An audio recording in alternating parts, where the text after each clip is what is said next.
اس وقت ہمارے اسٹوڈیوز کی گھڑیوں میں رات کے 7:30 بجے ہیں۔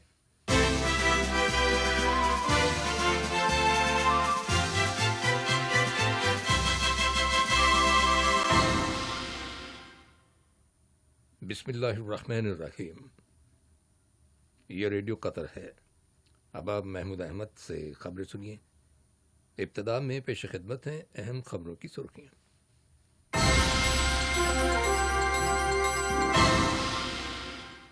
صاحب اسم امیر نے آج سن 2020 کا امیری فرمان نمبر 4 جاری کیا ہے۔ نائب وزیر اعظم اور وزیر خارجہ نے کہا ہے کہ حکومت نے لوگوں کو کورونا وائرس سے محفوظ رکھنے کے لیے ہر طرح کے ضروری اقدامات کیے ہیں۔ وزارت صحت نے اعلان کیا ہے کہ ملک کے اندر گزشتہ 24 گھنٹوں کے دوران کورونا وائرس کے مزید 1597 مریض روح بسائط ہو گئے ہیں اور یوں صحت یاب ہونے والے مریضوں کی مجموعی تعداد 45,935 ہو گئی ہے۔ امریکہ میں ایک سیاہ فام شہری کی پولیس کے ہاتھوں ہلاکت کے بعد ملک بھر میں گزشتہ 2 ہفتوں سے جاری احتجاجی مظاہروں کا سلسلہ جاری ہے۔ یہ تھیں اہم خبروں کی سرخیاں، اور اب سے چند لمحوں بعد تفصیل سے خبریں نشر کی جائیں گی۔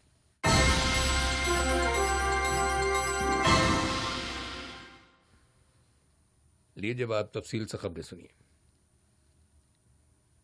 صاحب اسم امیر شیخ تمیم بن حمد آل ثانی نے آج سن 2020 کا امیری فرمان نمبر 4 جاری کیا ہے، جس کی روح سے شیخ احمد بن جاسم بن محمد آل ثانی کو صاحب اسم امیر کا اقتصادی مشیر مقرر کیا گیا ہے۔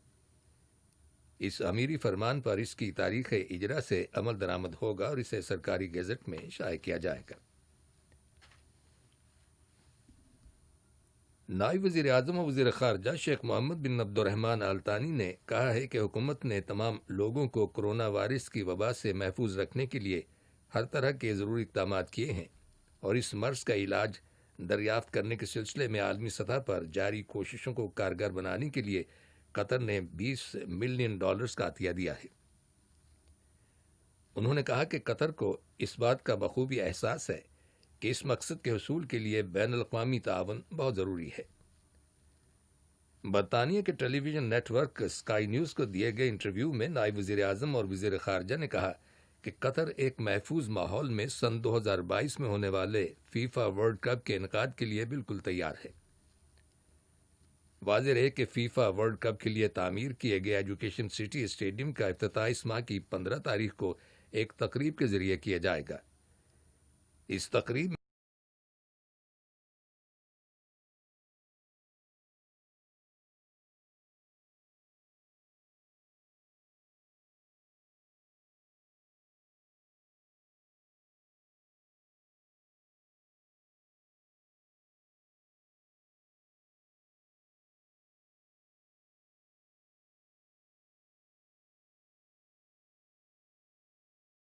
ثابت ہوگا۔ قطر کے ہلال احمر سوسائٹی نے غزہ میں متعدد ہیلتھ پروجیکٹس پر کام شروع کر دیا ہے۔ ان میں زندگی بچانے کے لیے میڈیکل ایڈ، ادویات کی فراہمی اور کیپیسٹی بلڈنگ یعنی صلاحیت میں اضافے سے متعلق منصوبے شامل ہیں۔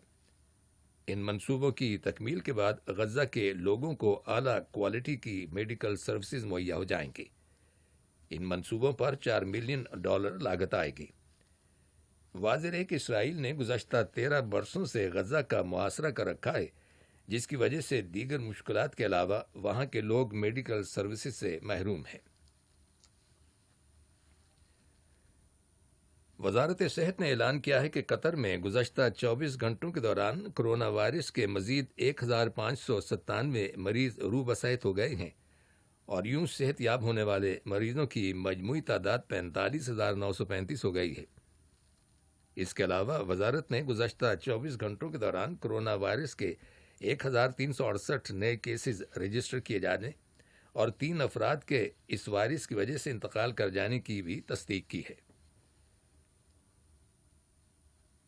کورونا وائرس میں مبتلا مریضوں کے تیزی کے ساتھ صحت یاب ہونے اور ان کی تعداد میں اضافے سے بخوبی اندازہ لگایا جا سکتا ہے کہ قطر میں صحت کے شعبے کی کارکردگی بے مثال ہے اور یہاں پر حفظان صحت کا بہترین سسٹم موجود ہے۔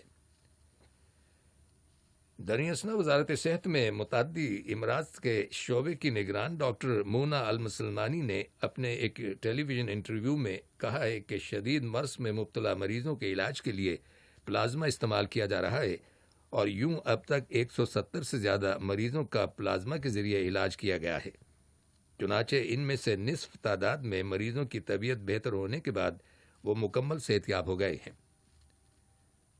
حمد میڈیکل کارپوریشن کے متعدی امراض کے شعبے کے سینئر کنسلٹنٹ ڈاکٹر حسام السوب نے پلازما ڈونیٹ کرنے کی اہمیت پر زور دیتے ہوئے کہا کہ ہم پلازما ان افراد کے خون سے حاصل کرتے ہیں جو کرونا وائرس کے مرض میں مبتلا ہونے کے بعد اب صحت یاب ہو چکے ہیں، اور پلازما کے استعمال سے نئے مریضوں کے جلد صحت یاب ہونے میں مدد مل رہی ہے۔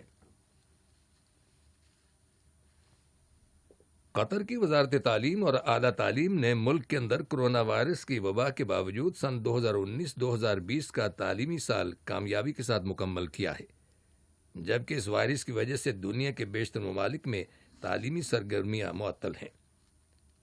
وزارت تعلیم اور اعلیٰ تعلیم کے انڈر سیکرٹری ابراہیم بن صالح النعیمی کا کہنا ہے کہ وزارت کی جانب سے ڈسٹنس ایجوکیشن کا تجربہ نہایت کامیاب رہا۔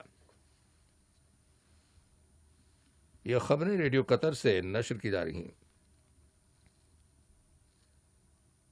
عراق کی سیکیورٹی فورسز نے شام کی سرحد کے قریب عسکریت پسند تنظیم داعش کے جنگجوؤں کے خلاف فوجی آپریشن شروع کر دیا ہے۔ دوسری جانب شام کے شمال مغربی علاقے میں مسلح گروپوں نے شام کی فوج اور اس کی اتحادی فورسز پر شدید حملے شروع کر دیے ہیں۔ رپورٹس کے مطابق ان حملوں میں شامی فوج کے 19 اہلکار ہلاک ہو جانے کی اطلاع ملی ہے، جبکہ مسلح گروپوں نے 2 دیہاتوں پر قبضہ کر لیا ہے۔ لڑائی میں مسلح گروپوں کے 6 جنگجو بھی مارے گئے ہیں۔ آج مقبوضہ مغربی کنارے کے شہر رام اللہ میں سینکڑوں کی تعداد میں فلسطینیوں نے اسرائیل کے وزیر اعظم بنیامین نتن یاہو کے اس منصوبے کے خلاف زبردست مظاہرہ کیا جس کے ذریعے وہ مقبوضہ مغربی کنارے کے بیشتر علاقوں کو اسرائیل میں ضم کرنے کا اعلان کر چکے ہیں۔ برطانیہ کی حکومت نے ملک میں آنے والے لوگوں کو 14 روز کے لیے کرنٹین میں رکھنے کا اعلان کیا ہے۔ ہر شخص کو خواہ وہ برطانوی شہری ہو یا غیر ملکی باشندہ اسے 14 روز کرنٹین میں گزارنا ہوں گے۔ ادھر روس کے دارالحکومت ماسکو کے میئر نے اعلان کیا ہے کہ وہ کل سے شہر کے اندر گزشتہ کئی ماہ سے جاری لاک ڈاؤن کو ختم کر رہے ہیں۔ اسی طرح بھارت کی حکومت نے بھی ملک کے اندر دفاتر، مالز، ہوٹلز اور ریسٹورنٹس کے علاوہ تمام عبادت گاہیں کھول دینے کے احکامات جاری کیے ہیں۔ نیوزی لینڈ کی وزیر اعظم جیسنڈا آرڈرن نے ملک کے اندر کرونا وائرس کے پھیلاؤ کو روکنے کے لیے عائد کردہ پابندیاں اٹھانے کا اعلان کیا ہے۔ انہوں نے اس فیصلے کا اعلان آج ایک پریس کانفرنس کے دوران کیا۔ انہوں نے کہا کہ مقامی طور پر کورونا کے پھیلاؤ پر قابو پا لیا گیا ہے، چنانچہ آج رات سے سماجی فاصلوں پر لاگو پابندی بھی ختم کی جا رہی ہے۔ انہوں نے مزید کہا کہ پڑوسی ممالک کے ساتھ سرحدیں بدستور بند رہیں گی اور ملک میں داخل ہونے والے لوگوں کے کورونا ٹیسٹ کیے جائیں گے۔ وزارت صحت کی رپورٹ کے مطابق نیوزی لینڈ میں موجود کرونا وائرس کے تمام مریض صحت یاب ہو گئے ہیں اور گزشتہ 17 روز سے وہاں کوئی نیا کیس رپورٹ نہیں ہوا۔ استنبول سے ملنے والی رپورٹس کے مطابق ترکی کی حکومت نے سیکیورٹی فورسز کے 149 افراد کو حراست میں لینے کا حکم دیا ہے جن پر الزام ہے کہ وہ سن 2016 میں حکومت کے خلاف ناکام بغاوت میں ملوث تھے۔ یاد رہے کہ جولائی سن 2016 میں امریکہ میں مقیم ترکی نژاد مذہبی رہنما فتح اللہ گولن کے مبینہ فالوورز کے خلاف حکومت ایک مستقل کریک ڈاؤن جاری رکھے ہوئے ہے۔ ترکی کا کہنا ہے کہ فتح اللہ گولن نے حکومت کا تختہ الٹنے کی سازش تیار کی تھی۔ وہ امریکہ میں خود ساختہ جلا وطنی کی زندگی گزار رہے ہیں۔ خبر ملی ہے کہ اقوام متحدہ کی جانب سے تسلیم شدہ لیبیا کی حکومت کی وفادار فوج نے اہم شہر سرت کی جانب پیش قدمی شروع کر دی ہے۔ اس سے پہلے حکومت مخالف باغی لیڈر ملٹری کمانڈر خلیفہ حفتار کی فورسز نے دارالحکومت طرابلس اور اس کے گرد و نواح کے علاقے خالی کر دیے تھے۔ یہاں لڑائی میں انہیں شکست کا سامنا کرنا پڑا تھا۔ لیبیا کے وزیر داخلہ فتحی باشغا نے کہا ہے کہ سرت شہر اور جنوب میں واقع جوفار ایئر بیس پر قبضہ کرنے کے بعد ہی حکومت اپوزیشن کے ساتھ سیاسی مذاکرات شروع کرے گی۔ امریکہ میں سیاہ فام شہری جارج فلائیڈ کی پولیس کے ہاتھوں ہلاکت کے بعد ملک بھر میں گزشتہ 2 ہفتوں سے احتجاجی مظاہروں کا سلسلہ جاری ہے اور لوگوں کی جانب سے پولیس قوانین میں اصلاحات کا مطالبہ کیا جا رہا ہے۔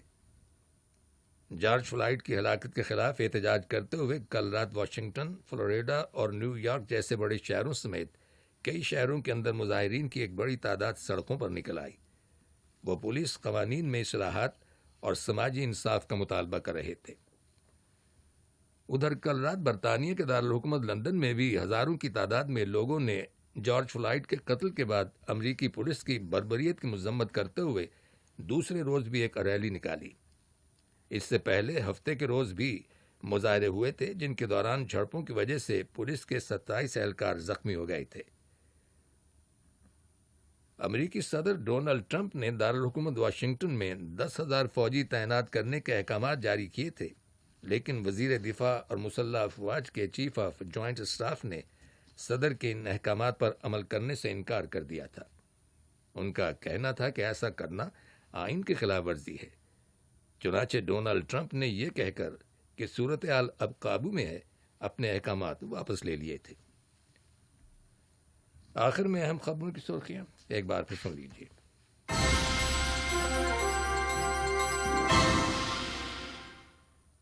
صاحب اسم امیر نے آج سن 2020 کا امیری فرمان نمبر 4 جاری کیا ہے۔ نائب وزیر اعظم اور وزیر خارجہ نے کہا ہے کہ حکومت نے لوگوں کو کورونا وائرس سے محفوظ رکھنے کے لیے ہر طرح کے ضروری اقدامات کیے ہیں۔ وزارت صحت نے اعلان کیا ہے کہ ملک کے اندر گزشتہ 24 گھنٹوں کے دوران کورونا وائرس کے مزید 1597 مریض روح بصحت ہو گئے ہیں اور یوں صحت یاب ہونے والے مریضوں کی مجموعی تعداد 45,935 ہو گئی ہے۔ اور امریکہ میں ایک سیاہ فام شہری کی پولیس کے ہاتھوں ہلاکت کے بعد ملک بھر میں گزشتہ 2 ہفتوں سے احتجاجی مظاہروں کا سلسلہ جاری ہے۔ ریڈیو قطر سے خبریں ختم ہوئیں۔